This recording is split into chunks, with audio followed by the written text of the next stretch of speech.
এই কঠিন পরিস্থিতির ভিতরে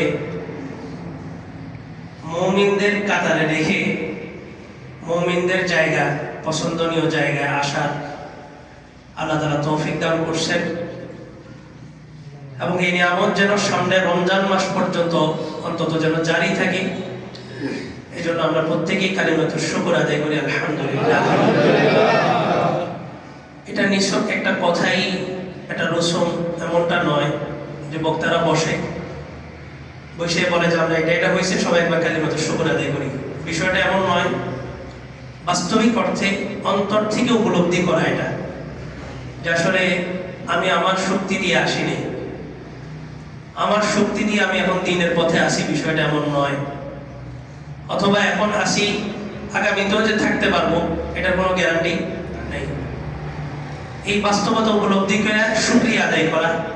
আল্লাহ বলেন লা ইন শাকারতুম লা আযীদান্নাকুম, নিয়ামতের শুকরিয়া যদি আদায় করো আমি এই নিয়ামতকে বাড়ায় দেব।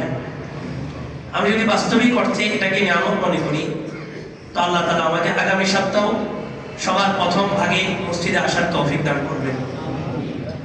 আর যদি আমি মনে করি যে এটা নিশ্চয় বললাম, হুজুর বলছে সবাই মিলে আলহামদুলিল্লাহ বলছে, এমন হইতে পারে কোনো ব্যস্ততার কারণে আগামী সপ্তাহে জুমাটাও আমি করতে পারবো না, অথবা কোনো অসুস্থতার কারণে মসজিদে যাওয়ার ক্ষমতাও আমার থাকবে না। এই বাস্তবতা উপলব্ধি থেকেই আমরা আরেকবার কালিমাতুশ শুকর আদায় করি, আলহামদুলিল্লাহ। শীতের সিজন, প্রচন্ড শীত। এই শীতে ৫ ওয়াক্ত নামাজে মসজিদে আসা যেমন জরুরি, তেমনি ভাবে নিজেদের স্বাস্থ্যের প্রতি লক্ষ্য রাখা আরো বেশি জরুরি। কোনো কারণে যদি এমন মনে হয় যে প্রচন্ড শীত, এই শীতে যদি আমি মসজিদে যাই আমার প্রাণ নাশের সম্ভাবনা থাকতে পারে, আমার শরীর আরো বেশি অসুস্থ হয়ে যাওয়ার সম্ভাবনা থাকতে পারে, এমন সময় ওই ব্যক্তির জন্য মসজিদে না আসাটা ফরজ। ইসলাম সর্বপ্রথম আপনার হেলথ, আপনার শারীরিক ফিটনেসকে, সুস্থতার বেশি প্রায়োরিটি দেয়। এজন্য বলছে সুস্থতা হচ্ছে সবচেয়ে বড় নিয়ামত, এরপরে হচ্ছে ঈমানের নিয়ামত। একটা মানুষের সবচেয়ে বড় নিয়ামতটা কি? সুস্থতা। আপনি সুস্থ থাকলে বহু নামাজ পড়তে পারবেন, রোজা হজ যাকাত বহু কিছু পালন করতে পারবেন, কিন্তু নিজের জানের উপরে ঝুঁকি নিয়ে নামাজ পড়তে গেলেন, আবেগে সারা রাত জেগে তাহাজ্জুদ করছেন, ঘুমের চাপে ফজরের নামাজ জামাতের সাথে করতে পারেন, এটা লাভ হইল না ক্ষতি হইল? আবেগ দিয়ে মসজিদে আসতে গেছেন, শীতের কারণে নিজে অসুস্থ হয়ে গেছেন, লাভ হলো না ক্ষতি? এই জন্য সুদূর পরিকল্পনা নিতে হবে। এবং রাসূল এভাবেই অ্যাডভাইস দিতেন সাহাবীদেরকে, প্রতিনিয়ত সমসাময়িক বিষয়ের উপরে সাহাবীদেরকে বলতেন এভাবে চলো, এভাবে চলো। শুধুই মাত্র আখিরাতের রাস্তা দেখাইছেন এমন নয়, আমাদের নবী মুহাম্মদুর রাসূলুল্লাহ সাল্লাল্লাহু আলাইহি ওয়াসাল্লাম যেমনি ভাবে আখিরাতের রাস্তা দেখাইছেন, তেমনি ভাবে দুনিয়া কিভাবে কামাইবে সেটাও রাস্তা দেখাইছেন। দুনিয়াও কামাই করতে হবে, দুনিয়া বাদ, শুধু আখিরাত, শুধু আখিরাত, যেটা আল্লাহ বলেন নাই। আল্লাহ দোয়া শিখাইছেন রব্বানা আতিনা, প্রথম কি? দুনিয়া। দুনিয়ার মধ্য দিয়েই আখিরাত কামাই করতে হবে, দুনিয়া বাদ দিয়ে না। সমস্ত সাহাবীরা ব্যবসায়ী ছিলেন, রাসূলের পেশাটা শুরু হয়েছে ব্যবসার মাধ্যমে। তা ব্যবসাটা কি দুনিয়া না? দুনিয়া। কিন্তু দুনিয়া দিয়ে কি কামাই করছেন? আখিরাত কামাই করছেন। দুনিয়া দিয়ে আখিরাত উদ্দেশ্য ছিল, যার কারণে ওনাদের নামাজ কাজা হয়নি, যার কারণে ওনারা কখনো মিথ্যা বলার প্রয়োজন হয়নি। টাকা ওনারাও কামাইছেন, আমরাও কামাই। ব্যবধান কোথায়? দুনিয়া কামাইতে যে দুনিয়ার পিছনে এমন নেশায় পড়ি যে আমার নামাজ আখিরাত সব শেষ। মিথ্যা কথাকে আমি পুঁজি বানায় নিয়েছি, যে ব্যবসা মানে হচ্ছে মিথ্যা, বলতে হবে না আপনি টিকবেন না, এই একটা কনসেপ্ট আমি আমার ভিতরে বসায় নিয়েছি। আল্লাহ বলেন মান কানা ইউরিদু হারসাদ দুনিয়া নুতিহি মিনহা, যে ব্যক্তি দুনিয়া তালাশ করে, দুনিয়া থেকে সে ততটুকুই পায় যতটুকু তার রিজিকে লেখা আছে। কি বলেন, যে কয়েকশো কোটি টাকার মালিক, তার খানা কি 10 বেলা? হ্যাঁ, বরং দেখা গেছে রীতিমতো স্বাভাবিকভাবে আমরা 3 বেলা খানা খাইলে তার খানা কয় বেলা হয়? 2 বেলা। আমরা মাছ গোস্ত খাইলে তার ব্যাপারে রেস্ট্রিকশন জারি আছে, ভেজিটেবল, কোনো মাছ গোস্ত খাইতে পারবে না, শুধু সবজি, কাঁচা সবজি। তো দুনিয়া যে তালাশ করবে, আল্লাহ তাআলা দুনিয়া থেকেই তাকে যত সামান্য দিবেন যতটুকু আল্লাহ তাআলা পৃথিবী সৃষ্টির 40,000 বছর আগে লিখে রাখছেন। কি হবে? আপনি পুরা জীবন শ্রম দিয়ে গেছেন, দুনিয়ার পিছনে ঘুরছেন, যা কামাই করছেন, আপনার সর্বোচ্চ 1 বছর ভোগ করতে পারছেন, 1 বছরও পারেননি। আপনি তো ওষুধ একটা লেগেই গেছে, ঘুম আসে না, ঘুমের ওষুধ খেতে হয়। আপনার এই সম্পদ ভোগ করছে কি? আপনার সন্তানাদিরা। আপনি কি সওয়াব পাইছেন? না।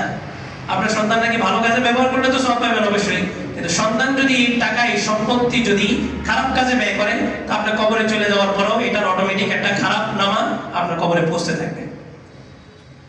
আর আল্লাহ বলেন, ওমান কানা ইরিদু হারসাল আখিরাতি নাজিদ লাহু ফি হারসি, যে ব্যক্তি আখিরাত তালাশ করে, প্রত্যেকটা মানুষের ভাগ্যে জান্নাত জাহান্নাম আল্লাহ তাআলা লিখে রাখছেন।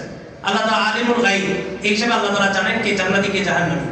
তাহলে এটার উপরে ডিপেন্ডেন্ট হয়ে আমার এটা বলার সুযোগ নেই যে আমার তকদির তো লেখা হয়েই গেছে, আমি আমল করলে কি হবে না হবে, এটা বলার সুযোগ নেই। আল্লাহ তাআলা প্রত্যেকটা মানুষের জন্য আখিরাতের একটা হিস্সা বরাদ্দ করে রাখছেন। তবে কোন মানুষ যদি দুনিয়াতে থেকে আখিরাত তালাশ করে, আল্লাহ বলেন আমি তার জন্য একটা হিস্সা বরাদ্দ রাখছি জান্নাতে একটা ঘর। কথার কথা এই সে যদি দুনিয়ার এই নষ্ট গান্দার দুনিয়ার ভিতরে থেকেও যদি আখিরাত তালাশ করে, নাজিদ লাহু ফি হারসি, আমি তার ওই অংশের মধ্যে বরকত দিয়া ওখানে একটা ভবনের জায়গায় 10টা ভবন করে দেব।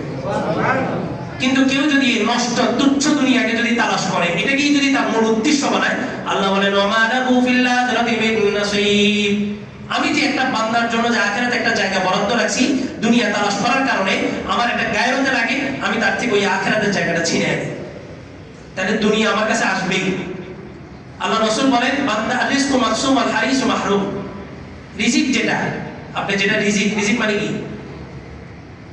রিজিক মানে কি? রিজিক মানে আমরা মনে করি খাবার। এক নাস্তিকের সাথে আরো বহু আগে, এই নাস্তিক আসিফ ব্লগার, এখন একটু পরিচিত হয়েছে, তখন এত পরিচিত ছিল না, আমাদের একটা ডিবেট হয়েছিল আসিফের সাথে। তার দাবি হলো ওয়া মা মিন দাব্বাতিন ফিল আরদি ইল্লা আলাল্লাহি রিজকুহা, আল্লাহ বলেন প্রতিটা বস্তুর রিজিক কার হাতে? আল্লাহর হাতে। তাই আফ্রিকার অঞ্চলের মানুষ না খেয়ে মরতেছে কেন, এই একটা শিরোনামে সে একটা ডিবেট দিয়েছিল, তো সেখানে আমরা অংশগ্রহণ করছি। দেখেন এই রিজিক মানে খানা, এই এক কনসেপ্ট আপনি যদি বসান, আপনিও অনেক ক্ষেত্রে নাস্তিক হয়ে যাওয়ার সম্ভাবনা আছে, আপনি অনেক ক্ষেত্রে হিসাব মিলাতে পারবেন না। অথচ আবিধানিক ডিকশনারি যদি আপনি খোলেন, ডিকশনারিতে আপনি দেখবেন আর এই রিজকুনের শব্দের অর্থ করছে 5টা।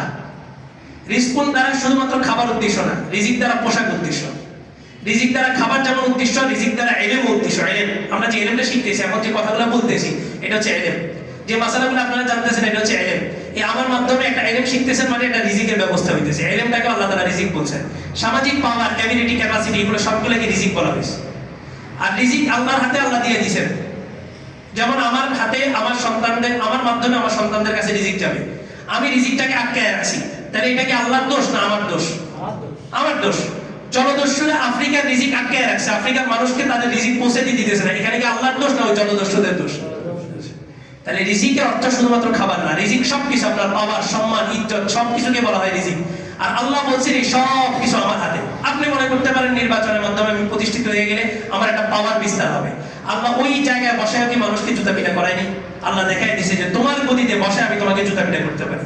কি সাধারণ কোনো মেম্বার, চেয়ারম্যান না, বুশ পুরা একক ছত্র মালিকানা যে দাবি করছে, পুরা পৃথিবীর একক ছত্র সুপার পাওয়ার যার হাতে ছিল, আল্লাহ ওইখানে বসে জুতা দিয়ে পিটে দেখাই দিয়েছে যে তোমার গদিতে বসে আমি তোমাকে জুতা পিটা করতে পারি। এই গদি কার?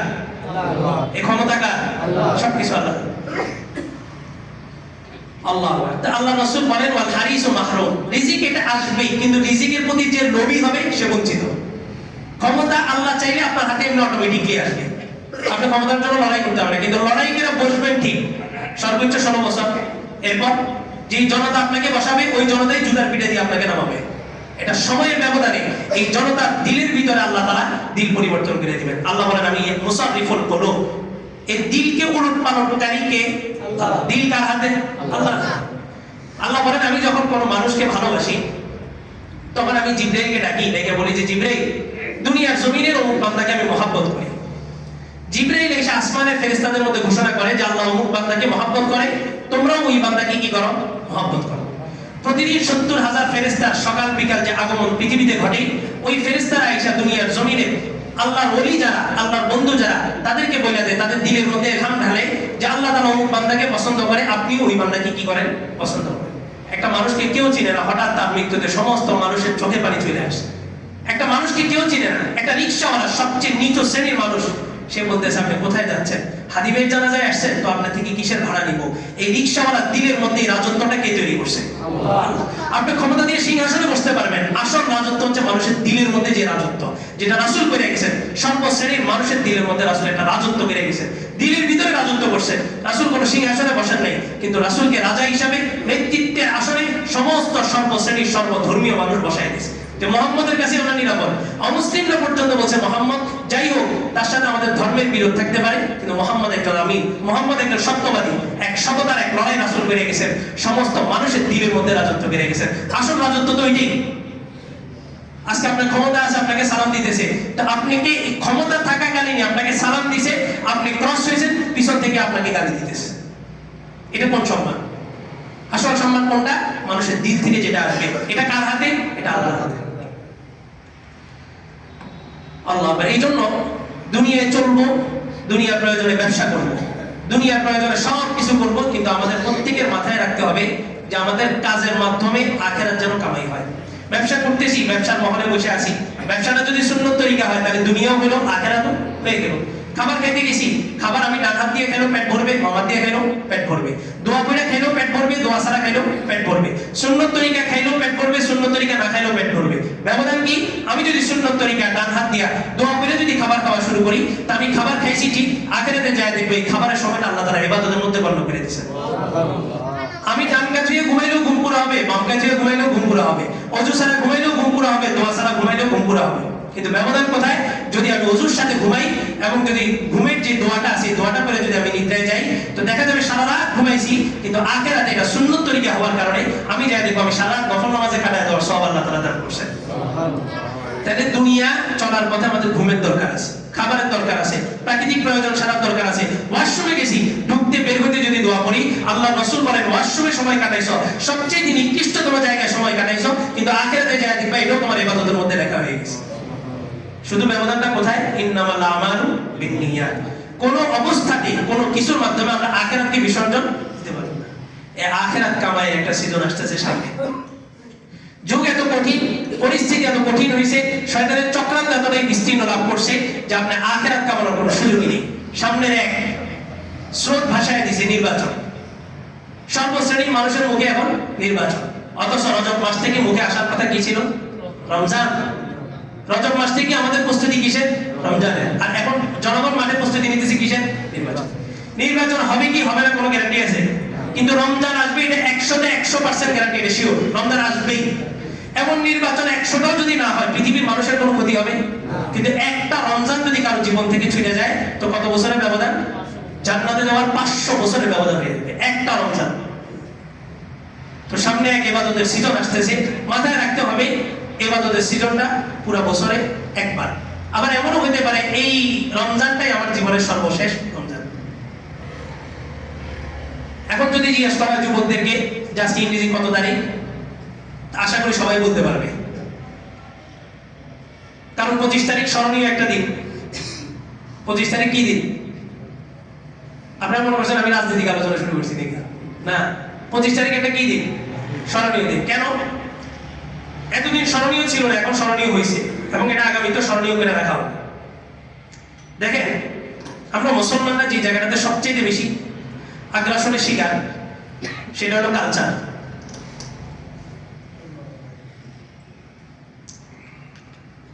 আমাদের মুসলমানদেরকে যত জায়গায় শেষ করা হয়েছে শুধুই মাত্র কালচারের আগ্রাসন দিয়ে শেষ করা হয়েছে। কালচার, বিভিন্ন দিবস পালন ঢুকাই দেওয়া হয়েছে শেষ মস্তিষ্কে। একটা নতুন বিপ্লব, নতুন জোয়ার শুরু হয়েছিল মুসলিম যুবকদের ভিতরে, ইসলামের এক চেতনা শুরু হয়ে গেছিল। এই চেতনাটা আগ্নেয়গিরির উত্তপ্ত লাভার রূপ ধারণ করছে ওসমান হাদির মৃত্যুতে। ওসমান হাদির মৃত্যুতে যুবকদের ভিতরে ইসলামের যে একটা স্পিড ছিল, এই স্পিডটা আল্লাহ তাআলা আরো বাড়ায় দিয়েছে। এবং যুবকরা যাতে ইসলামমুখী না হয়, এই হাদির চেতনা নিয়ে যেত বড় না হয়, হাদির চেতনা যাতে লালন না করে, এই সময়টাতে, ঠিক এই মুহূর্তটাতে আরেকটা আগ্রাসন আমাদের ভিতরে ঢুকাই দেওয়া হয়েছে। কি আগ্রাসন? সেটা হচ্ছে 25শে December, Christmas day. Christmas day বলা হয়, এটা হচ্ছে খ্রিস্টানদের একটা বড়দিন পালন করে, তারা এটাকে বড়দিন মনে করে। এটার পিছনের ইতিহাসটা কি? তারা বলে যে ক্রিসমাস ডে এটা হচ্ছে যিশু খ্রিস্টের জন্মদিবস। যিশু খ্রিস্টকে, হযরত ঈসা আলাইহিস সালামকে তারা যিশু খ্রিস্ট বলে। শুধু এতটুকুর মধ্যেই সীমাবদ্ধ না, তারা মনে করে এই দিনই ঈসা আলাইহিস সালাম জন্মগ্রহণ করছেন আল্লাহ থেকে। নাউজুবিল্লাহ। তারা ঈসা আলাইহিস সালামকে কি মনে করে? আল্লাহর পুত্র মনে। অথচ আল্লাহ তাআলা না জনক না জাতক, তিনি জন্ম দেনও নাই, জন্ম নেনও নাই। এখন এই ক্রিসমাস ডে কে তারা ঈসা আলাইহিস সালামের জন্ম দিবস যদি সাব্যস্ত করে, এটা আসলে কি ঐতিহাসিকভাবে প্রমাণিত কিনা দুই একটা আলোচনা আসলে এটা বোঝা যাবে। আল্লাহ তাআলা মারিয়াম আলাইহিস সালামের একটা ঘটনা, যেটা আমাদের সকালে তাফসীরে চলতেছে, মারিয়াম আলাইহিস সালামের জীবনী। আল্লাহ তাআলা যে একজন প্রভু আছেন, যুগে যুগে আল্লাহ তাআলা কিছু ঘটনা ঘটায় বুঝায় দেন যে আল্লাহ তাআলা আসলে একজন প্রভু আছেন। অলৌকিক সত্যের বিপরীতে কিছু ঘটনা ঘটান। সূচনা হয়েছে হযরত আদম আলাইহিস সালাম থেকে। মাতা পিতা ছাড়া জন্ম দিয়েছেন। হাওয়া আলাইহিস সালামকে জন্ম দিয়েছেন মাতা পিতা ছাড়া, একটা মানুষের শুধুমাত্র একটা হাড্ডি থেকে। লম্বা সময় চলতেছিল। আদম আর হাওয়ার বিষয় যখন বিতর্কিত হইল যে মানুষ ছাড়া কিভাবে জন্ম লাভ করে, তখনই আল্লাহ তাআলা ঈসা আলাইহিস সালামের ঐতিহাসিক ঘটনাটা ঘটাইছেন। মারিয়াম আলাইহিস সালামের ঘটনা ঘটাইলেন। মারিয়াম আলাইহিস সালামের উদর থেকে হযরত ঈসা আলাইহিস সালামের জন্ম। উনি ওনার খালুর যে মেহরাব ছিল জাকারিয়া আলাইহিস সালামের মেহরাবের ভিতরে লালিত পালিত হইতেছিলেন। লম্বা ঘটনা ওইদিকে গেলে আলোচনা অন্যদিকে যাবে। হঠাৎ উনি বললেন ফাজা আল মাখাদ ইলা জিসআইন নাখলা, আল্লাহ তাআলা উঠায় ধরছেন যে উনি একটা খেজুর গাছের আশ্রয় নিলেন। যখন দেখলেন যে উনি অন্তঃসত্ত্বা হয়ে গেলেন, গর্ভবতী হয়ে গেলেন, তখন উনি একটা খেজুর গাছের আশ্রয় নিয়ে বললেন ক্বালাত ইয়া লাইতানি মিতু ক্বাবলা হাযা ওয়া কুনতু নাসিয়াম মানসিয়া, আফসোস যদি আমি এই ঘটনা ঘটার আগে মৃত্যুবরণ করতাম আর মানুষ যদি আমাকে ভুলে যেত। আল্লাহ বলেন ফানাদানা মিন তাহতিকা আল্লা তাহজানি ক্বাদ জাআলা রাব্বুকি তাহতাকি সারিয়া। জিবরাইল আলাইহিস সালাম ডাক দিলেন, বললেন যে আপনার রব আপনার জন্য আপনার তলদেশ থেকে একটা নহর প্রবাহিত করবেন। ওয়াহুসি ইলাইকি বিজিজআইন নাখলা, আপনি খেজুর গাছটা একটু নাড়া দেন। আপনার যে খেজুর গাছের আশ্রয় নিয়েছেন খেজুর গাছটা একটু নাড়া দেন।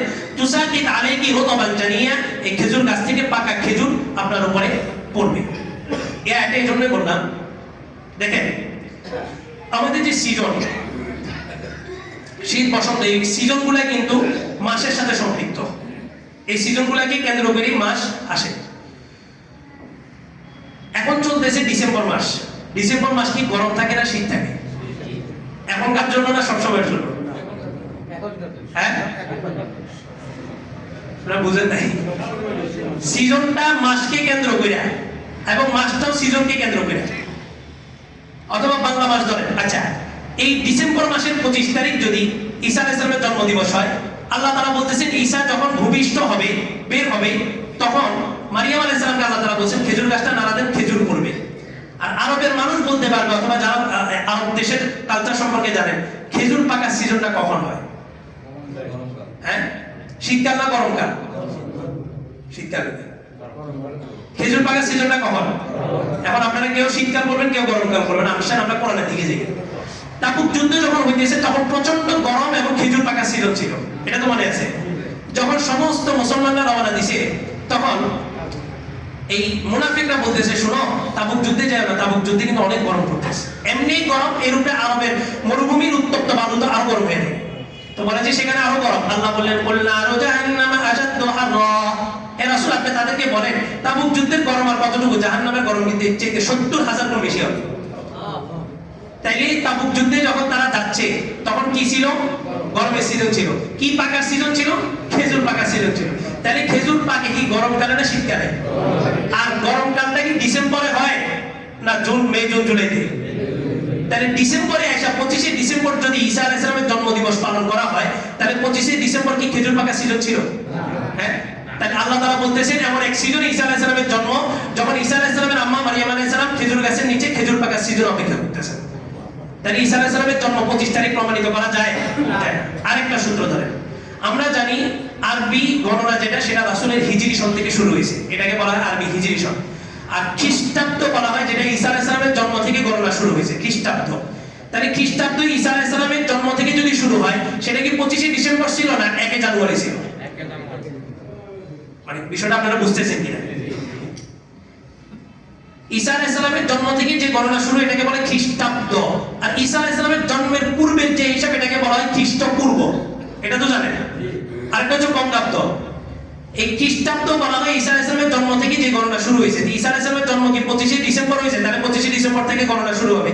কিন্তু এখন কি 25শে ডিসেম্বর থেকে গণনা শুরু হয় না জানুয়ারি 1 তারিখ থেকে গণনা শুরু হয়? তাহলে দুটোটাই হিসাবে আমরা দেখতেছি 25শে ডিসেম্বর যে ঈসা আলাইহিস সালামের যিশু খ্রিস্টের জন্মদিন পালন করা হইতেছে, এটার কোনো ভিত্তি নাই।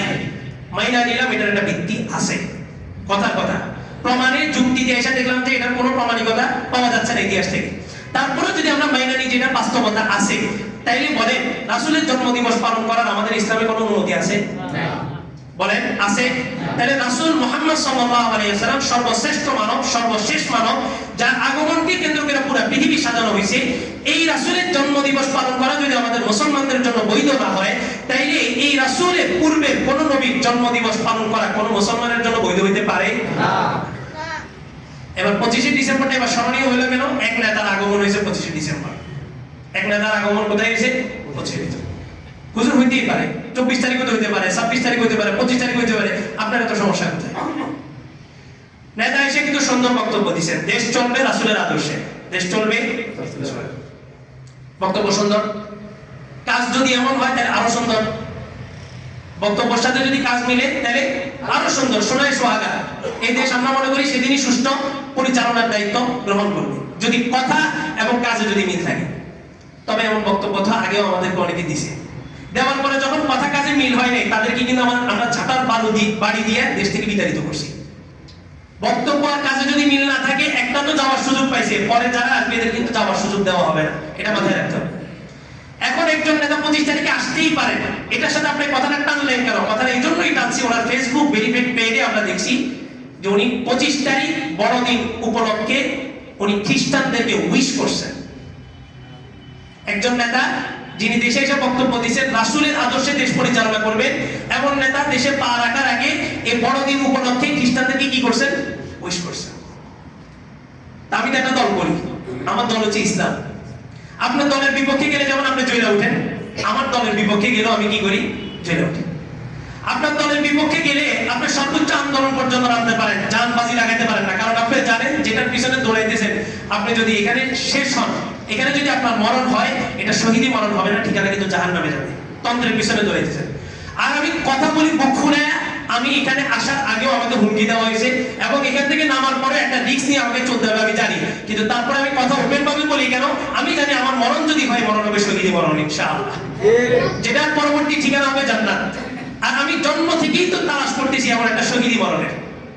এই জন্য আমি আমার দলের পক্ষে কথা বলতে আমি কোনো কিছু তোয়াক্কা করি না যে কে আছে, কে বিপক্ষে আসবে, কে পক্ষে আসবে। আমার কয়জন মুসল্লি আমার পক্ষে থাকবে, আমি এগুলো কোনো পরোয়া করি না। কি হাদি মারা যাওয়ার পরে তো হাদির কবরে বেষ্টনী বহু কিছু দেওয়া হয়েছে, নিরাপত্তা বহু স্ট্রং করা হয়েছে, কিন্তু এই নিরাপত্তা কি হাদির জীবনে দেওয়া হয়েছিল? আচ্ছা, একজন হাদি চলে যাওয়া থেকে আন্দোলন থেমে থাকবে? একজন হাদি চলে যাওয়া কি ইসলামের একটা স্পিড কেউ থামাই দিতে পারবে? তো আমাদের মতো এরকম বহু মানুষ রক্ত ঢালবে, তবেই যে ইসলামের এখান থেকে গাছ উঠবে। ইসলাম জিন্দা হতা হয় হর কারবালা কে বাদ। প্রত্যেকটা কারবালার ইতিহাসের পরে ইসলাম কি হয়েছে? পুনরুজ্জীবিত হয়েছে। এখন এই খ্রিস্টানদের একটা দিবসে একজন মুসলমান উইশ করতে পারে কিনা? মুসলমান যদি উইশ করে, মুসলমান যখন কাউকে বলবে যে আমি তোমার একটা শুভেচ্ছা জানাইছি, একজন চোরকে উইশ করা মানে কি? চোরের চুরিকে সাপোর্ট করা। একজন বিধর্মীকে উইশ করা মানে কি? বিধর্মীর ওই সমস্ত কার্যক্রমে তাকে সাপোর্ট করা। অথচ আল্লাহ তাআলা বলেন, তারা যে আল্লাহর ব্যাপারে, এই খ্রিস্টানরা যে আল্লাহর ব্যাপারে একটা ধারণা করে যে ঈসা আলাইহিস সালাম আল্লাহ থেকে জন্ম নিয়েছেন, আল্লাহ বলেন তাকাদুস সামাওয়াতু ইয়াতাফাত্তারনা মিনহু ওয়া তানশাক্কুল আরদ ওয়া তাখিরুল জিবালু হাদ্দা। আল্লাহ বলেন এই কথার ওজন যে আল্লাহ তাআলা সন্তান গ্রহণ করছেন, এই কথার ওজন এত বেশি, আসমান কেমন যেন ফেটে যেতে চায়, বিদীর্ণ হয়ে যেতে চায়। ইয়াতাফাত্তারনা মিনহু ওয়া তানশাক্কুল আরদ, জমিন কেমন যেন দ্বিখণ্ডিত হয়ে যেতে চায়। ওয়া তাখিরুল জিবালু হাদ্দা, পাহাড় কেমন যেন চূর্ণ বিচূর্ণ হয়ে যেতে চায়।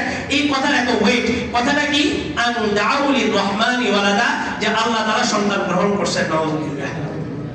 তাইলে আপনি যখন একজনকে উইশ করবেন, আপনার মাথায় এটা থাকতে হবে যাকে উইশ করতেছি তার কর্ম কি, যাকে উইশ করতেছি তার চরিত্র কি, যাকে উইশ করতেছি তার বিশ্বাস কি, তার আকীদা কি।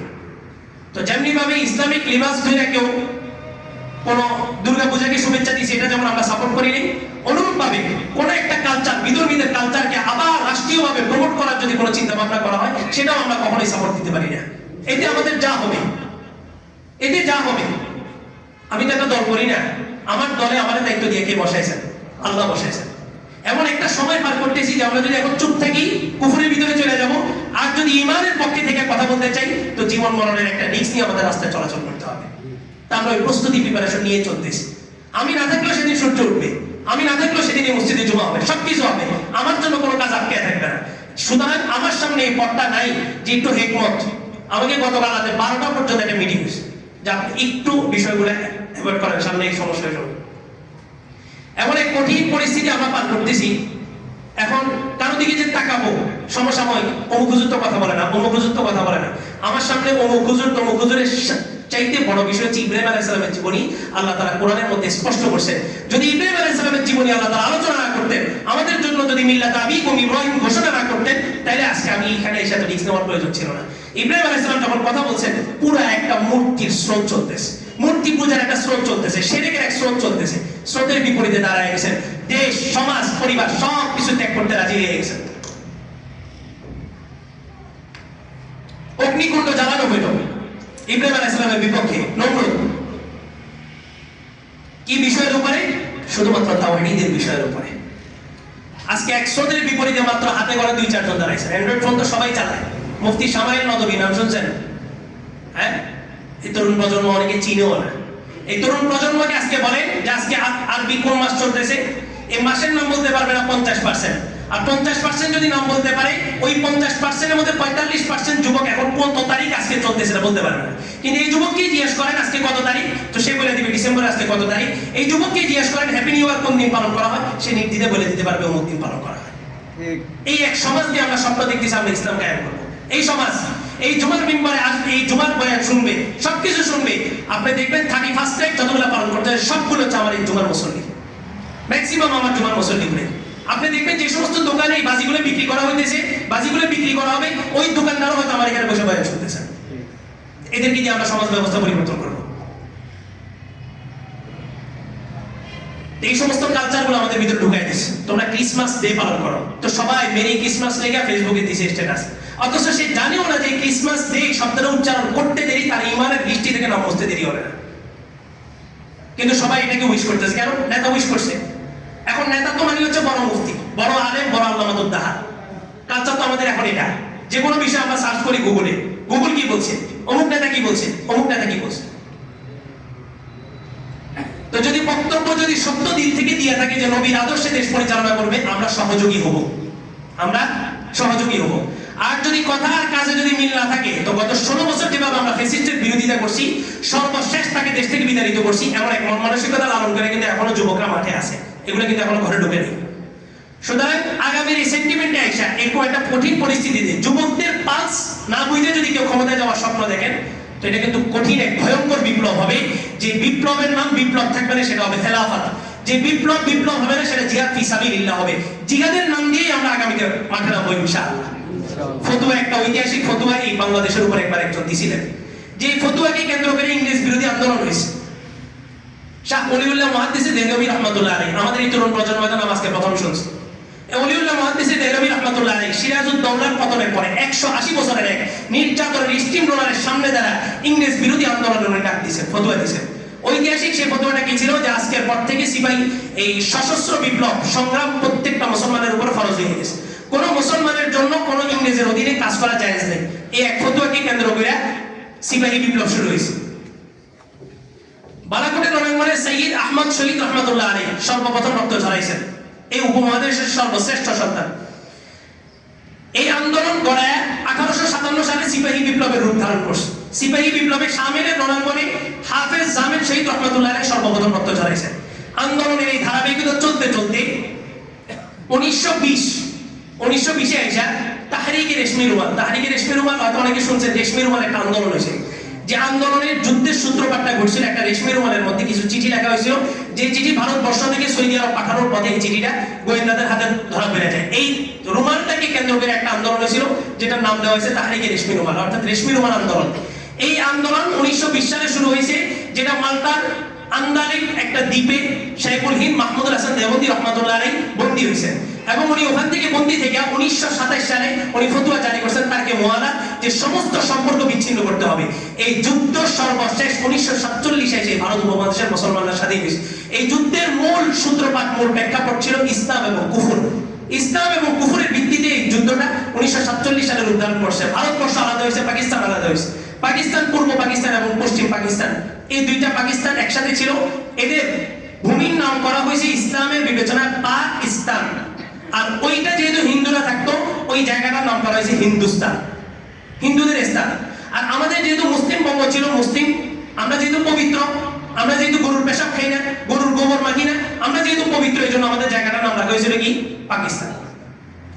1947 মূলত আমরা আমাদের দেশের মালিক হয়েছি। 1947 পশ্চিম পাকিস্তান এবং পূর্ব পাকিস্তানে যে দুইজন বিজয়ের কেতন উড়াইছিলেন, তার মধ্যে একজন শাব্বির আহমদ ওসমানী রহমতুল্লাহ আলাইহি, আরেকজন হচ্ছে জফর আহমদ ওসমানী রহমতুল্লাহ আলাইহি। দুইজন জগৎ বিখ্যাত শাইখুল হাদিস ছিলেন, আমাদের পূর্বপুরুষ।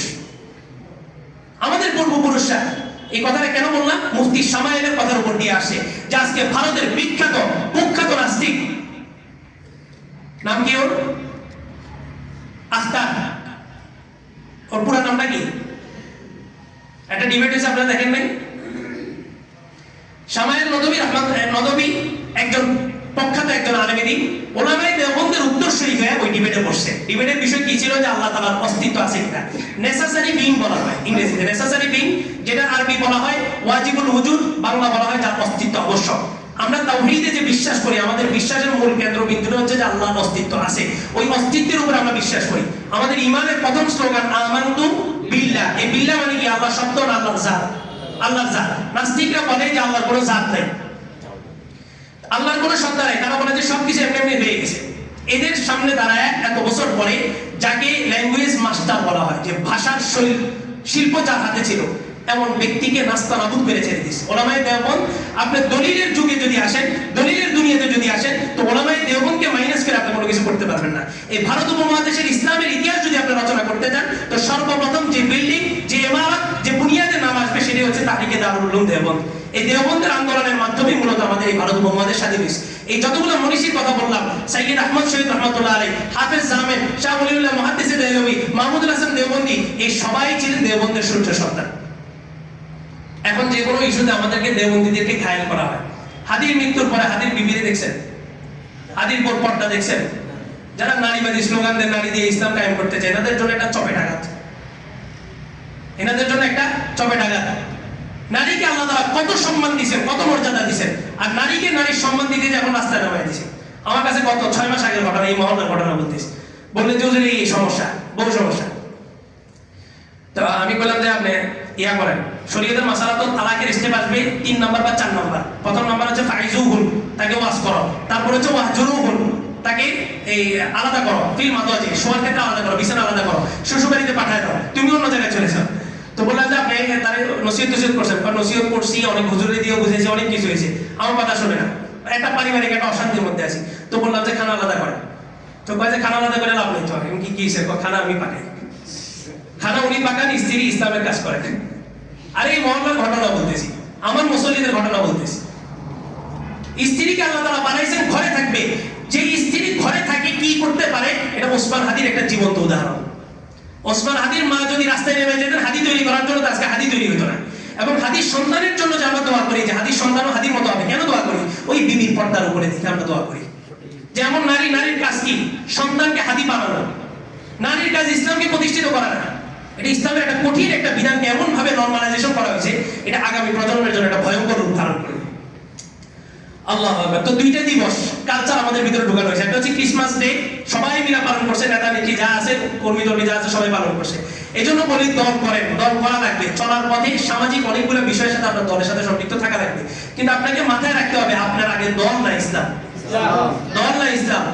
আগে নেতা না আগে নবী, আগে দেশ না আগে ইসলাম, আগে সংবিধান না আগে কোরআন। এই বিষয়গুলোর সাথে কোনো কিছু সাংঘর্ষিক হবে তো দ্বিতীয় স্টেপ বাদ। রাসূলের সাথে সাংঘর্ষিক হবে, নেতা বাদ। সংবিধানের সাথে, আমার কোরআনের সাথে সংবিধান সাংঘর্ষিক হবে, সংবিধান বাদ। আমার ইসলামের সাথে আমার দেশ সাংঘর্ষিক হবে, দেশ বাদ। সর্বপ্রথম আমাদের ইসলাম। এই একটা কনসেপ্ট নিয়ে করেন না, দলমানা করছে। তাহলে এই কনসেপ্ট যদি আপনার মধ্যে থাকে, আপনি কিভাবে 25 ডিসেম্বর পালন করবেন? এখন সামনে একটা দিবস আসছে, 31 নাইট। মুসলমানদের হিসাব কি আরবি না ইংরেজি? মুসলমানদের হিসাব আরবি না ইংরেজি? খ্রিস্টানদের হিসাব খ্রিস্টানদের যিশু খ্রিস্টের জন্ম থেকে যে হিসাব শুরু এটা খ্রিস্টানদের, আর আল্লাহ রাসূলের হিজরত থেকে যেটা শুরু হয়েছে আরবি। খ্রিস্টানদের খ্রিস্টাব্দ, খ্রিস্টপূর্ব, বঙ্গাব্দ, এই তিনটা ক্যালেন্ডারের হিসাব যদি কেউ সারা জীবন না রাখে গুনাহগার হবে না। কিন্তু মাসালা হলো আরবি তারিখ এটা ফরজে কিফায়া। আরবি তারিখ হিসাব, আরবি তারিখের হিসাব রাখা এটা কি ফরজে কিফায়া। ফরজে কিফায়া কাকে বলে? যে পুরো সমাজের সবার পক্ষ থেকে যদি একজনও আরবি হিসাবটা রাখে তাহলে সবাই দায়মুক্ত হয়ে যাবে, সবাই গুণমুক্ত হয়ে যাবে।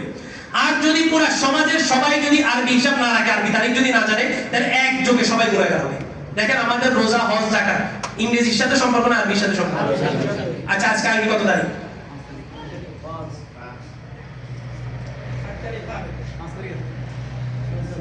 হ্যাঁ, গতকাল এশার সময় কত তারিখ ছিল? এই ঘটনা হয়েছে যারা গতকালকে এশার আর আজকের তারিখ এলোমেলো করছে, ঘটনা হচ্ছে ওই জায়গায়। আরবিতে রাত আগে আসে, আর ইংরেজিতে 12টা থেকে দিন পরিবর্তন হয়। 12টা 1 মিনিট থেকে একটা নতুন দিন গণনা শুরু হয়। আর আরবিতে কি আসে? আগে রাত আসে। গতকাল মাগরিব থেকে কিন্তু তারিখ শুরু হয়ে গেছে। আর গতকাল মাগরিবে যদি 4 তারিখ থাকে, এখন কত তারিখ হবে? 5 তারিখ।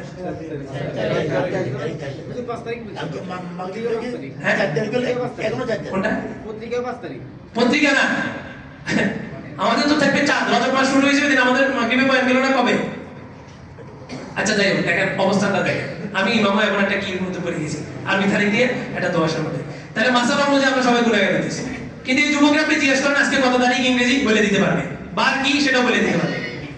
মুসলমানদের সাপ্তাহিক গণনা কোন দিন থেকে শুরু হয়? হ্যাঁ, শুক্রবার থেকে। শুক্রবারটা কবে থেকে শুরু হয়?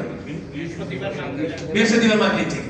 আরবিতে রাত আগে আসে, দিন পরে আসে। আর ইংরেজিতে রাত 12টা থেকে হিসাব শুরু হয়। ইংরেজিতে রাত 12টা না দিনে 12টা, এটা আমাদের কি যায় আসে? আমরা মুসলমান, আমাদের হিসাব কি থাকবে? আরবি থাকবে। চাঁদের সাথে চাঁদের হিসাব আমাদের হিসাব থাকবে। দেখো সামনে একটা দিবস আসতেছে 31 নাইট। হ্যাঁ, তো যদি মাইনাও নি যেটা ইংরেজি বর্ষ হিসেবে একটা নতুন বর্ষ শুরু হবে। দেখেন আপনার জীবনের হায়াত যদি 60 বছর হয়, তাহলে 60টা ইট দ্বারা একটা দেওয়াল তৈরি করা হয়েছে। প্রত্যেক বছর এই দেওয়াল থেকে একটা ইট পড়ে যেতেছে। একজন কবি বলছেন, दीवार से एक ईंट गिर रही है और नादान कह रहा है कि नया साल मुबारक हो। তার জীবনে যে দেয়াল ছিল, এই দেয়াল থেকে তার একটা বছরের একটা ইট পড়ে যেতেছে, আর এই বেকুব কি বলতেছে? নতুন বছর কি হোক, মোবারক হোক। আপনার পুরো জীবনের হায়াতের একটা বছর চলে যেতেছে। আপনি যদি বুদ্ধিমান হন তাহলে আপনি আফসোস করবেন যে একটা বছর কিভাবে কাটাইছে। আর যদি আপনি বেকুব হন, নাদান হন, তাহলে আপনি কি বলবেন? নয়া সাল মুবারক হোক। এই যুবকরাই পালন করবে। এতদিন পর্যন্ত মসজিদ থেকে বলছি এটা পালন করবেন না, করবেন না। এখন সময় আসছে এটা যাতে পালনীয় না হয়, এই সমাজের মধ্যে এটা উদ্যোগ গ্রহণ করতে হবে। প্রস্তুত আছেন যুবকরা? প্রস্তুত আছেন? এই 31 তারিখ রাত্রে এশারের পরে যুবকদের একটা টিম বের হবে, টিম গঠন করা হবে। এই টিমের দায়িত্ব থাকবে এই এরিয়ার ভিতরে মোকবরামর সড়ক, বড়বাড়ি সড়ক, এখানে কোনো জায়গায় কোনো একটা বাজি কোনো দোকানদার বিক্রি করতে পারবে না, কোনো একটা যুবক কোনো জায়গায় বাজি ফুটাতে পারবে না। প্রস্তুত আছেন? এতদিন পর্যন্ত আমরা এটা করে না, ওটা করে না, না এখন হচ্ছে বাস্তবিক ফিট করতে হবে। আল্লাহ রাসূল বলেন, মান রাআ মিনকুম মুগায়্যারান, তোমাদের মধ্য থেকে কেউ যদি কোনো অসঙ্গতি দেখে, কোনো অন্যায় কাজ যদি দেখে, ফালইউগাইয়িরহু বিয়াদিহি, সেই জন্য তার হাত দ্বারা সেটাকে প্রতিহত করে। ওমান লাম ইয়াস্তাতি' ফাবিলিসানিহি, আর যে হাত দ্বারা প্রতিহত করতে পারবে না, সেই জন্য জবান দ্বারা প্রতিবাদ করে। ওমান লাম ইয়াস্তাতি' ফাবিকলবিহি, আর যে ব্যক্তি জবান দ্বারা প্রতিবাদ করতে পারবে না, ফাবিকলবিহি, সেই জন্য ধীরে ধীরে চিন্তা করে যে এটা কিভাবে মোছা যায়। ওয়াহাদা দাফুল ঈমান, আল্লাহ রাসূল বলেন যারা ধীরে ধীরে চিন্তা করে, বসে বসে চিন্তা করে, দোয়া করে, এরা হচ্ছে ঈমানের একবারে নিম্ন স্তরে কাজ করে। তাহলে আমরা কি ঈমানের নিম্ন স্তরে থাকবো না উচ্চ স্তরে যাব? উচ্চ স্তরে। আচ্ছা এখন আমি হাত দ্বারা প্রতিহত করার আমার সামর্থ্য নাই, কথা একটা আসতে পারে যে আমরা হাত দ্বারা প্রতিহত করার সামর্থ্য আমাদের নাই। আপনি বুঝলেন কিভাবে নেই? আপনি কি কোনোদিন প্রতিহত করছেন? আমরা কি কোনোদিন প্রতিহত করছি? সাহাবায়ে কেরাম তো বদরের প্রান্তরে নামছেন কি হাতের উপর ভরসা করে না আল্লাহর উপরে ভরসা করে? আল্লাহর উপরে ভরসা করে। হাতের উপর ভরসা করে কি 313 জন গিয়ে বদর প্রান্তরে নামতেন নাকি? নামতেন না। এখন থেকে নিজেদের সমাজ, আমাদের সমাজ আমরাই গোছাইতে হবে। এই যুবকরা তাদের যৌবনকাল, যুবক ইবাদতের সর্বশ্রেষ্ঠ সময়, এমন এক স্রোতের ভিতরে গা ভাসায় দিয়েছে। গতকাল মাগরিবের বাইরে বলছি, সামনে যে স্রোতটা আসতেছে, সামনে যে স্রোতটা আসতেছে, এই স্রোতটা এমন একটা স্রোত, যদি স্রোতে আপনি নামেন তো এই স্রোত থেকে আপনার জীবনের স্বাভাবিক অবস্থায় ফিরে আসা আর কোনো ইউটার্ন নাই। এমন একটা স্রোত এখন চলতেছে, এই স্রোতে যদি আপনি ঢুকেন যে এই স্রোত থেকে ইউটার্ন নিয়ে আর আপনি আপনার স্বাভাবিক জীবনে ফিরে আসতে পারবেন। দেখেন 17 বছর যারা রাজত্ব করছে তারা কি এখন রাজনীতি ছেড়ে দিয়ে মসজিদে ঢুকতে পারছে? পারেনি। বিভিন্ন প্রাসঙ্গিক কারণ তাদেরকে এখন ধরে রাখছে, তারা ওই ফিল্ডে থাকতেই হবে। এখন যারা এই স্রোতের ভিতরে নামতেছেন, যে সমস্ত যুবকরা আবেগ কাজ করে নামতেছেন, এমন একটা স্রোত, এই স্রোতের শুরু আছে, শেষ আর নেই। আপনি আর আপনার জীবনে স্বাভাবিক অবস্থায় ফিরে আসার কোনো স্কোপ থাকবে না। একটার পর একটা চাহিদা, একটার পর একটা তামান্না, একটার পর একটা এজেন্ডা আপনাকে প্রতিনিয়ত ওখানে কি করে রাখবে? বেষ্টনী দিয়ে রাখবে। আর এমন একটা সময় এই স্রোতের বিপরীতই আরেকটা স্রোত চলতেছে, রমজানের একটা স্রোত। রজব মাস আসলে আল্লাহ রাসূলের পরিস্থিতি এমন দাঁড়াইতো যে রাসূল কোমরটাকে শক্ত করে বেঁধে দিতেন। রজব মাস আসে, আমাদের আয়েশা বলেন এই পরিমাণ রোজা রাখতেন যে আমরা মাঝে মাঝে চিন্তা করতাম যে কি রমজান মাস শুরু হয়ে গেল। তারা রোজা রাখতেন, নফল নামাজের প্রতি ঝুঁকতেন। আল্লাহ তাআলা বলেন যুবকদের ব্যাপারে যে আমি আরশ আজিমের নিচে 7 শ্রেণীর মানুষকে ছেড়ে দিব। 7 শ্রেণীর মানুষ, এই 7 শ্রেণীর মধ্যে একটা শ্রেণী হচ্ছে রাজুলুন শাআবুন নাশা ফি ইবাদাতিল্লাহ। ওই সমস্ত যুবক যারা যৌবনকাল কোথায় কাটাইছে? আল্লাহর ইবাদতের মধ্যে কাটাইছে। এই যুবকদের ব্যাপারে আল্লাহ বলেন যে আমি পৃথিবীর বিভিন্ন গুনাহ আছে, যে সমস্ত গুনাহের কারণে আমি পূর্বের উম্মতদেরকে ধ্বংস করে দিয়েছি। কি বলেন? লেসবিয়ামি, সমকামিতার গুনাহ যেটা, এটার কারণে আল্লাহ তাআলা কি একটা জাতিকে ধসায় দিয়েছেন না? ওই গুনাহটা কি আমাদের মধ্যে হইতেছে না? হইতেছে। মাছ ধরা জায়েজ ছিল, শুধুমাত্র শনিবার নিষিদ্ধ ছিল।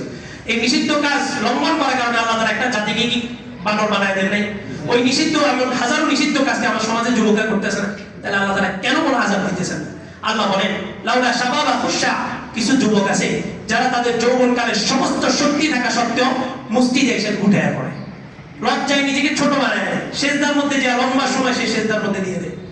আল্লাহ বলেন তাদের জন্য যদি এই সমস্ত যুবকগুলো যদি না থাকতো, যে তাদের যৌবনকালের শক্তি দিয়া, রাস্তায় স্লোগান না দিয়া আমার মসজিদে এসে সেজদা দিতেছে, এমন পরিস্থিতি যদি না হইতো, আল্লাহ বলেন লাজআলতুস সামাআ হাদিদা, আমি পুরো আসমানটাকে তামা বানাই দিতাম, লোহা বানাই দিতাম। ওয়াল আরদু সাফসাফা, জমিনকে একদম জমাট করে দিতাম। ওয়াত তুরাবা নুমাদা, বালু সবগুলোকে আটকায় দিতাম, বালু আর বিক্ষিপ্ত থাকতো না, বালু সবগুলো সিমেন্টের মধ্যে একদম জমাট হয়ে যেত। ওমা আনজালতু মিনাস সামাই কতরা, আসমান যেহেতু লোহার হয়ে যাবে, সুতরাং আসমান থেকে আমি এক ফোঁটা বৃষ্টি জমিনে বর্ষণ করতাম না। আর আসমান থেকে বৃষ্টি যেহেতু জমিনে আসবে না, ওমা আম্বাততু মিনাল আরদি হাব্বা, জমিন থেকে একটা দানা আমি উৎপাদিত করতাম না। তাহলে কি করতাম? আল্লাহ বলেন বাল আনজালতু আলাইহিমুল আযাবা সাবাবা, বরং ওই জাতির উপরে আমি একের পর এক আযাব দিয়ে পুরো জাতিকে ধ্বংস করে দিতাম। শুধুমাত্র করেন না কেন? ওই যে স্রোতের বিপরীতে কিছু যুবক আছে, যারা তাদের যৌবনকালটাকে ওই সমস্ত স্লোগান আর নেতাদের পিছনে না ঘুরে আল্লাহর ইবাদতের মধ্যে কাটাইছে। এক ভয়ঙ্কর এক পরিস্থিতি আসতেছে, এখন এই সমস্ত বিষয়গুলো আলোচনা না করলে জাতি যাবে কুফরিতে, আর আলোচনা করলে আমাদের জীবন থাকবে হুমকির মুখে। আর আমাদের ডিউটি এটা, এটার বাইরে আর কোনো কিছুতে যাওয়ার সুযোগ নেই। আল্লাহ তাআলা হাশরের মাঠের একটা চিত্র ধরেন, বলেন যে সমস্ত যুবকরা নেতাদের পিছনে চলতেছে, এমন নেতা যেই নেতা বলতেছে আমরা শরিয়া আইনে বিশ্বাস করি না, এমন নেতা যে প্রকাশ্যে বলতেছে আমরা শরিয়া আইনে বিশ্বাস করি না। এই কথাটা ইসলামের বিরুদ্ধে বলছে না? ইসলামের বিরুদ্ধে বলছে মানে আমার দলের বিরুদ্ধে বলছে। ইসলামের বিরুদ্ধে বলছে মানে আমার দলের বিরুদ্ধে বলছে। আপনার দল কোনটা? ইসলাম। আপনার দল যদি ইসলাম হয়, আপনি এখন ওই নেতার অনুসরণ করেন কিভাবে? হ্যাঁ, আশার একটা আলো আমরা আবার দেখতেছি। বলছেন যে রাসূলের আদর্শে দেশ পরিচালনা করবেন, ওয়েলকাম, কথা সুন্দর। এই কথা যদি বাস্তবতার সাথে মিল থাকে, তা আমরা কি হব? সহযোদ্ধা হব। এই কথা যদি বাস্তবের সাথে মিল থাকে, তাহলে আমরা কি হব? সহযোদ্ধা হব। আর যদি এটা একটা পলিটিক্স বুলি হয়, যেটা পূর্বে 17 বছর না 54 বছর পর্যন্ত বিভিন্ন নেতারা এই নির্বাচনের আগ মুহূর্তে এসে দাড়ি টুপি লাগায় এই সমস্ত বুলি দিছে, যদি এই সমস্ত বুলি আওড়ানো হয় এবং ক্ষমতার মস্তদে যাওয়ার পরে এই কথা এবং কাজের সাথে যদি মিল না থাকে, তো মনে রাখেন 17 বছরের এক ফেসিস্ট এখান থেকে বিতাড়িত হয়েছে, তো নব্য কোনো ফেসিস্ট আবার তার গদিতে বসতে পারবে না। ইসলামিক দল করতে হবে, কেন? ইসলাম প্রতিষ্ঠা করতে হবে। গতকাল একজনের সাথে কথা হয়েছিল, তো বললাম যে 2013 সালের আন্দোলন বাংলাদেশের ইতিহাসে স্বর্ণাক্ষরে লেখা থাকবে। এই আন্দোলন কোন ইসলামী দলের নেতৃত্বে হয়েছে? হেফাজত কি ইসলামের রাজনৈতিক দল নাকি? হ্যাঁ, হেফাজত জনমানুষের দল ছিল। কেন? এটা ইসলামের জন্য দাঁড়াইছে এবং ইসলামের দাবিগুলো নিয়ে দাঁড়াইছে। এখন বিভিন্ন ধরনের রাজনৈতিক একটা ইয়া বানায় নিয়েছে, উটপাখি বানায় নিয়েছে হেফাজতে। বিভিন্ন দলের বড় বড় নেতারা যে হেফাজতে ঢুকছে, হেফাজতের যে একটা গ্রহণযোগ্যতা আগে ছিল, এক ডাকে দল মত নির্বিশেষে আওয়ামী লীগের লোক পর্যন্ত সেদিন আন্দোলনের নাম ছিল, হেফাজতের এরকম একটা গ্রহণযোগ্যতা ছিল। কিন্তু এখন যদি এই ডাকটা দেয়, নামবে কি হবে? এখন ওই গ্রহণযোগ্যতাটা আছে? এখন আলেম সামান্য 2-4টা আসনের জন্য আলেম বিক্রি হয়ে যেতেছে। আমরা এই সমস্ত লজ্জা মানে বাহিরে যা আলেম পরিচয় দিতে পারতেছি না, এমন একটা যুগ চলতেছে। 24-এর যে আন্দোলন হয়েছে, কোন দলের নেতৃত্ব হয়েছে? কোন দলের নেতৃত্বে? ছোট্ট একটা মুষ্টি মুষ্টিময় কিছু বাচ্চার ধাক্কায় এই দুইটা কথা, হেফাজতের 13 সালের আন্দোলন, 2024 রেগুলেশন, দুইটা কথা এই জন্যই বলছি যে এই কথাটা স্পষ্ট যে সমস্ত মানুষও যদি ইসলামী দলে যোগ দিয়ে গণতান্ত্রিক পদ্ধতিতে আগায় তো জীবনে কোনোদিন ইসলাম প্রতিষ্ঠা হবে না। এটা একদম দিবালোকের মতো স্পষ্ট। তাহলে ইসলাম কোন পদ্ধতিতে কায়েম করবেন? যে পদ্ধতিতে 2013 সালের আন্দোলন হয়েছে, যে পদ্ধতিতে 24 রেভলিউশন হয়েছে, যে পদ্ধতিতে পাশের রাষ্ট্র আফগান দাঁড় করাই দিয়েছে, আজকে 1500 বছর পরে এসে আফগানের এক জনতা খ্রিস্টান আমাদের সামনে আছে। তাহলে আপনি আবার কোন তন্ত্রের কথা বলতেছেন যেটা এখন 100 বছর পূর্ণ হয়নি? যেটা সকাল বিকাল যে জায়গায় চর্চা হইতেছে গণতন্ত্রের, সেখানে তারা শান্তি প্রতিষ্ঠা করতে পারেনি। এটা একটা সিস্টেম, এটা একটা মেশিন। এর বাহিরে যে আপনাকে কিছু কাজ করতে হবে। এই সিস্টেমের ভিতরে ঢোকার আগে কি বলছে? হিন্দু তো হিন্দু, বিধর্মী তো বিধর্মী, তাদের সাথে আমাদের কোনো কি হবে না, আপোষ হবে না। তারা তাদের মতো লাগুন দিন হুকুম ওয়ালিয়া দিন। এখনো ক্ষমতায় যাওয়ার আগে তারা আবার আমাদের নেতৃত্ব হয়ে দিতেছে, হিন্দু এখন মন্ত্রী হয়ে দিতেছে। তো আস্তে আস্তে আমাদের বক্তব্য যেটা, এটা আজীবন একই কোণ থাকবে যে এই সিস্টেমের ভিতরে যে কেউ ইসলাম প্রতিষ্ঠা করতে পারে নাই, বরং যারা ইসলাম প্রতিষ্ঠা করার নামে এই সিস্টেমের ভিতরে ঢুকছে, সিস্টেম তাদেরকে পরিবর্তন করে দিয়েছে। এটা একটা মেশিন। এবার দিয়ে সুতা দিলে ওপার দিয়ে কাপড় বের হবে। আপনি এবার দিয়ে সুতা দিয়ে সমস্ত হুজুর মিলে তোমার বসায় দিয়েছেন, ওপার দিয়ে রসগোল্লা বের হবে। কি রসগোল্লা বের হবে? ওপার দিয়ে কি বের হবে? আল্লাহু আকবার। ওই ঐতিহাসিক ফতোয়া আবার সামনে একবার উচ্চারিত হতে পারে। শাহ ওলিউল্লাহ মুহাদ্দিসে দেহলভী এক ফতোয়া সমস্ত ঈমান দীপ্ত চেতনা, সমস্ত ঈমানি তাওহীদি জনতার রক্তের ভিতরে এক জোশ এনে দিয়েছে। সমস্ত মানুষ যখন তার জানমাল সবকিছু ঝুঁকিপূর্ণ করে রাস্তায় নামছে, তখনই 180 বছরের স্বৈরাচারী শাসনতন্ত্র এই ইংরেজ বিরোধী আন্দোলনে মুসলমানরা সফল হয়েছে। ওই ঐতিহাসিক ফতোয়া আবার উচ্চারিত হতে পারে। এবার আর কোনো বিপ্লবের নামে উচ্চারিত হবে না, ওটা সরাসরি জিহাদের নামেই জিহাদের ফতোয়া উচ্চারিত হবে। ওই এক ফতোয়ার অপেক্ষায় থাকতে হবে। এখন আর এগুলা নিয়ে মাতামাতি সময় নেই। এখন এখানে বসে যদি বলি সামনে এটা হবে, সামনে ওইটা হবে, অমুকের বিচার লাগবে, অমুকের এটা লাগবে, তো সামনে আমরা রমজান শেষ। আন্দোলনে আপনি কি শেষ হয়ে যাবে? রমজান শেষ হয়ে যাবে। যেখানেই যাবেন এখন আলোচনা। একজন রিক্সাওয়ালা পর্যন্ত, একজন সামান্য মানুষ গাড়িতে আসতেছি সিএনজিতে, পিছনে মহিলা 3 জন বসা, ওনারা পুরা রাস্তা এটা এই রাজনৈতিক অবস্থা, মানে ওনারা সব বুঝে। এখন সব জায়গায় আলোচনা, কে দিছে? শয়তান। কেন দিছে? আপনার রমজান শেষ, রজব মাস শুরু হয়ে গেছে না? এখন আলোচনা কিসের আসবে? রজবের আসবে। প্রত্যেকটা জায়গায়, পাড়ায়, মহল্লায়, দোকানে, পাটে, সব জায়গায় এখন কিসের আলোচনা শুরু করতে হবে? রমজানের আলোচনা। একজন এসে আপনাকে ভোট দিবে, সামনে নির্বাচন আসতেছে, আমাদের দিকে খেয়াল রেখেন। আপনি বলবেন যে সামনে রমজান আসতেছে, আপনি আমাদের দিকে খেয়াল রেখেন। না, ওটা আল্লাহ রাসূলের দোয়া না, বলতেছি। এই আলোচনা একটা আলিফ লিখছে এক জায়গায়, একটা আলিফ এতটুকু, মনে করেন এটা সমান। তো বুজুর্গ একজন এনে বলতেছে, তুমি এই আলিফটাকে, এই আলিফটাতে লেখা হয়েছে, এটাকে ছোট করো তো। কিন্তু শর্ত হলে এটাকে মুছতেও পারবে না, কাটতেও পারবে না। ছোট করা যাবে? যাবে না। কিন্তু বুদ্ধিমান সে ছাত্র, সে বললো যে এই আলিফ তখনই ছোট হবে যখন পাশে আরেকটা বড় আলিফ লিখে দেওয়া হবে। এই আলিফটি কি হয়ে গেছে? ছোট হয়ে গেছে। গণতন্ত্রের স্লোগান দিয়ে তারা একটা আলিফ সাজাইছে। এখন চতুর্মুখী গণতন্ত্রের স্লোগান চলতেছে। এই গণতন্ত্রে তুমি ঢুকতেও পারবে না। গণতন্ত্রে ঢুকা যাবে? ঢুকতেও পারবে না। তাহলে গণতন্ত্রকে প্রতিহত করবে কিভাবে? তা আমরা বলি যে পাশে দিয়ে ইসলামিক এক তন্ত্র বড় একটা আলিফ লাগায় দাও, তাহলে গণতন্ত্র কি হয়ে যাবে? ছোট হয়ে যাবে। তারা দাওয়াত দিবে নির্বাচনের, আমরা দাওয়াত দিব কিসের? রমজানের। তারা দাওয়াত দিবে নির্বাচনের, আমরা দাওয়াত দিব কিসের? রমজানের। তারা দাওয়াত দিবে গণতন্ত্রের, আমরা দাওয়াত দিব কিসের? ইসলামের। এখন গণতন্ত্র শব্দটাই আর মুখে আনা যাবে না। বাস ইসলাম ইসলাম, সরাসরি ইসলাম প্রচার করতে থাকেন, ইসলামের কথা বলতে থাকেন, ইসলামের সৌন্দর্যগুলো মানুষের সামনে উঠে ধরেন। সামনে রমজান আসতেছে, গণতন্ত্রের পিছনে যারা শ্রম দিবে দিবে, কিন্তু আপনার শ্রমটা কিসের পিছনে হবে? রমজানের জন্য হবে। রমজানের জন্য কি বাজার আগে থেকে করে রাখবেন না। একটা আমল দিছি, প্রতিদিন কয় রাকাত নামাজ? 2 রাকাত, অতিরিক্ত 2 রাকাত নফল নামাজ পড়েন। এই 2 রাকাত রমজানে কি হয়ে যাবে? নফল থেকে ফরজ হয়ে যাবে। আর একটা দোয়া যেটা বলা হয় আল্লাহুম্মা বারিক লানা ফি রজবি ওয়া শাবান ওয়া বাল্লিগনা রমাদান, এটা হাদিস দ্বারা প্রমাণিত না, এটা আমরা তাহকিক করছি। এটা অত্যন্ত দুর্বল সূত্রটা, সনদটা। এই দোয়াটা হাদিস দ্বারা প্রমাণিত হয় না, তবে দোয়ার অর্থটা ভালো। দোয়ার অর্থটা ভালো। এই দোয়াটা আমরা বেশি বেশি করতে পারি যে আল্লাহ আপনি আমাকে রজব এবং শাবানের মধ্যে বরকত দেন, এই পরিমাণ বরকত দেন যে আপনি আমাকে রমজান পর্যন্ত পৌঁছায় দেন।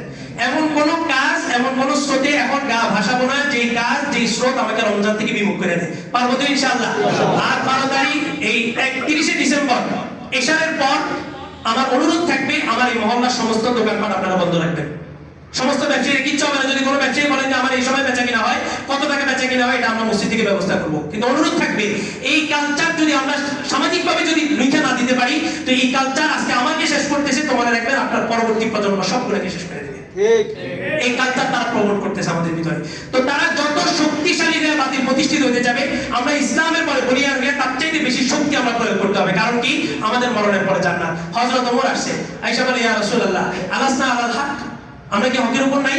আল্লাহ রাসূল আস্তে আস্তে বললেন নাম, হ্যাঁ আমরা হকের উপরে আছি। হযরত ওমর বলে ওয়াহুম আলাল বাতিল, এগুলা কি বাতিল গোমরাহির উপরে নাই? আল্লাহ রাসূল আস্তে করে বললেন যে নাম, হ্যাঁ তারা বাতিলের উপরে।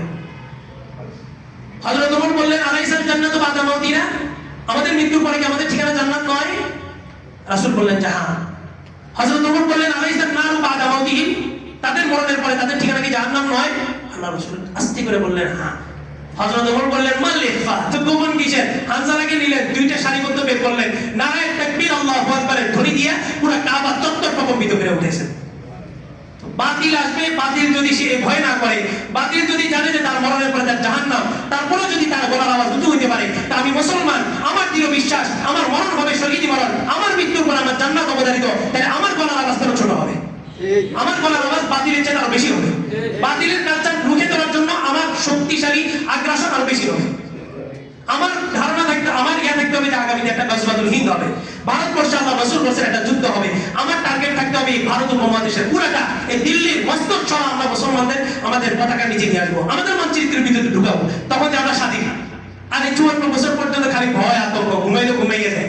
এই বর্ডারে তো আমি কাজ করছি, বর্ডার নিয়ে বেরিবাদ নিয়ে বারে কাজ করতে গেছি, অঞ্চলের মানুষগুলো কান্না করতেছে, বলতেছে হুজুর প্রত্যেকটা রাতে আমরা একটা আতঙ্কিত অবস্থায় কাটাই, প্রতিদিন রাতে 4-5 বার আমাদের ঘুম ভাঙে, একটা আতঙ্কিত অবস্থায় কাটাচ্ছি। দেশ হেফাজত করতে হবে, দেশ আটকে দেবো, তো দেশ হেফাজত করতে যাই আমাদের দেশ নিরাপদ আছে। ভারতের আগ্রাসনে এই পরিমাণ বিস্তার লাভ করছে। আপনার আজকে ডেইলি স্টার, এই প্রথম আলো, এই সমস্ত উস্কানিমূলক যারা উস্কানি দিছে তাওহীদি জনতাকে, তাওহীদি জনতার ইমানের ভিতরে যারা আগুন ধরাইছে, তাদের বিরুদ্ধে কোনো অ্যাকশন নেয় নাই। সামান্য এক হুজুর শুধু একটু স্ট্যাটাস দিছে, ওই হুজুরকে হাদিসের মস্তক থেকে নিয়ে গেছে। কোন রাষ্ট্রে বসবাস করতেছি? এই জন্য বলতেছি কোনো আন্দোলন, কোনো সংগ্রাম নেই, অপেক্ষা করতেছি পিঠ যখন দেয়ালে ঠিক যাবে, তখন ঐতিহাসিক ওই ফতোয়া আবার উচ্চারিত হবে। এই ভারত বিরোধী আগ্রাসনের বিরুদ্ধে, এই ভারতের সমস্ত আগ্রাসনের বিরুদ্ধে সমস্ত মুসলমানের উপর সশস্ত্র জিহাদ ফরজ হয়ে গেছে। জিহাদের জন্য প্রস্তুতি মাঠে নামতে পারবেন তো ইনশাআল্লাহ? ওই এক প্রস্তুতি নিয়ে আমরা এখন বসে থাকবো। সময় আসতেছে, সব কিছু করা ঘন্টা হিসাব করা হইতেছে। একজন আলেমকে তার মস্তক থেকে উঠে নিয়ে গেছে, একজন আলেম বয়ান করে নিচে নামছে, তাকে উঠে নিয়ে গেছে। বিশেষ আইন, বিশেষ আইন, বিশেষ আইন কি? এটা প্রশাসনের অধিকার, সে যাকে মন চাইবে তাকে, কোনো পরমানামা থাকা ছাড়া, কোনো অভিযোগে অভিযুক্ত হওয়া ছাড়া তাকে উঠে নিয়ে যাবে। এটা প্রশাসনের আইন। তো নিয়ে যাবে, গুম খুন দিয়ে কি কখনো আলেমদের জবান বন্ধ করতে পারছে? পারে নাই। আমাকেও নিয়ে যাবে, সামনের জমা কি এখানে বন্ধ হবে? আরেকজন খতিব এখানে বসে খুতবা দিবে, কোনো কিছুই কারোর জন্য বন্ধ হবে না। কিন্তু আমরা এমন একটা সময়ের মধ্যে বসবাস করতেছি, আমি বিশেষ করে আমার শ্রেণীকে বলতেছি যে আমরা এখন যদি চুপ থাকি, যে পুরা জাতি কুফরে যাবে, এই পুরা জাতির কুফরের দায়ভার আমি ইমামকে বহন করতে হবে। আর যদি মুখে কথা বলি তো মানুষ সাথে জীবনের হুমকি দিবে। তবে আল্লাহ তাআলা বলেন ইন্নাল্লাহ আশতারা মিনাল মুমিনিনা আনফুসাহুম ওয়া আমওয়ালাহুম বিআন্না লাহুমুল জান্নাহ, আমি মুমিনদের সাথে, আমি খতিবদের সাথে, আমি ইমামদের সাথে আমি আল্লাহ একটা চুক্তি করছি। কি চুক্তি? তার জান মাল সবকিছু আমি আল্লাহ, সবকিছু কার? আল্লাহ। বিনিময় আল্লাহ কি দিবেন? বিআন্না লাহুমুল জান্নাহ, আল্লাহ কি দিবেন? জান্নাত দিবেন। আবার কেমন চুক্তি? আল্লাহ তাআলা আমার থেকে আমার জান মাল কিনে নিয়ে আবার আমাকে দিয়ে দিয়েছেন। কেন দিয়ে দিয়েছেন? ইবাদাতুনা ফি সাবিলিল্লাহ, শুধুমাত্র আল্লাহর রাস্তায় কি করবে? জিহাদ করবে। জিহাদ কখনো সশস্ত্র হয়, জিহাদ কখনো বক্তব্যের মাধ্যমে হয়, জিহাদ কখনো লিখনির মাধ্যমে হয়। এই প্রথম আলো ডেইলি স্টার তারাই সবসময় বলতো বাক স্বাধীনতা, বাক স্বাধীনতা। তারা প্রতিনিয়ত আমার রাসূলকে নিয়ে ব্যঙ্গ করছে, প্রতিনিয়ত আমার ইসলামকে নিয়ে বিদ্রোহ করছে। রাষ্ট্র তখন বলছে বাক স্বাধীনতা, তার স্বাধীনতা আছে। তো আজকে দিল্লি এই প্রথম আলো, এই ডেইলি স্টার এদের বিরুদ্ধে লেখার কারণে আমার হুজুরকে কেন গ্রেফতার করা হলো? তো বাক স্বাধীনতার নামে যদি বারবার ইসলামকে আঘাত করা হয়, তো আমরা বাক স্বাধীনতার নামে আমাদের হাতের একটা স্বাধীনতা আছে, এই স্বাধীনতা দিয়ে আমরা ইসলাম বিরোধী সবগুলোকে কল্লা কাটা আলাদা করার জন্য প্রস্তুত থাকবো ইনশাআল্লাহ। ইনশাআল্লাহ। এই সামনের এক প্রস্তুতি রাসূল স্পষ্ট বলছেন, যে ব্যক্তি মারা গেল তার মধ্যে জিহাদের কোনো তামান্না ছিল না, জিহাদ করতে পারে না সেটা বলে নাই, জিহাদের কোনো তামান্না ছিল না। রাসূল বলেন আমি নবী, তার ব্যাপারে কিচ্ছু যায় আসে না, ঠিক ইহুদি হয়ে মরছে না, নাসারা না, খ্রিস্টান হয়ে মরছে, কিচ্ছু যায় আসে না। প্রত্যেকটা মুমিনের ভিতরে পারেন না পারেন জিহাদের এক তামান্না বা জজবা লালন করতে হবে। পিঠ যখন দেয়ালে ঠিক যাবে, এই ভারত উপমহাদেশে 180 বছরের স্বৈরাচারী স্বৈরতন্ত্রের বিরুদ্ধে শাহ ওলিউল্লাহ মুহাদ্দিসে দেহলভী গর্জন দিয়ে ঐতিহাসিক ফতোয়া উচ্চারণ করছেন, যে ফতোয়ার উপরে ভিত্তি করে 1947, যে ফতোয়ার উপরে ভিত্তি করে 1971, যে ফতোয়ার উপরে ভিত্তি করে 2024 সালে রেগুলেশন রচনা হয়েছে। আলেমদের অবদান কোথাও অস্বীকার করা যাবে না, কোথাও অস্বীকার করার সুযোগ নেই। ইতিহাস যদি নিরপেক্ষভাবে পড়েন তো দেখবেন ওলামায়ে দেওবন্দের অবদানই বাংলার জমিনের স্বাধীন হওয়ার পিছনে একমাত্র অবদান আছে। আমরা তামাশা দেখতেছি, তাদের কাহিনীগুলো দেখতেছি। একটা সময় আসবে এই ইমানি বারুদগুলোর মধ্যে আগুন ধরায় দিয়া আমরা সেই ঐতিহাসিক ফতোয়া আবার উচ্চারণ করব যে বর্তমান ভারতের আধিপত্য বিরোধী এই আগ্রাসন রুখে দেওয়ার জন্য সমস্ত মুসলমানের সশস্ত্র সংগ্রাম বিপ্লব ফরজ হয়ে গেছে। তখন আমরা সবাই একসাথে মাঠে নামার জন্য প্রস্তুত থাকবো তো ইনশাআল্লাহ। আল্লাহ তাআলা সবাইকে কবুল করুন। যারা কবুল জুমা যারা সুন্নাত পড়েন যারা সুন্নাত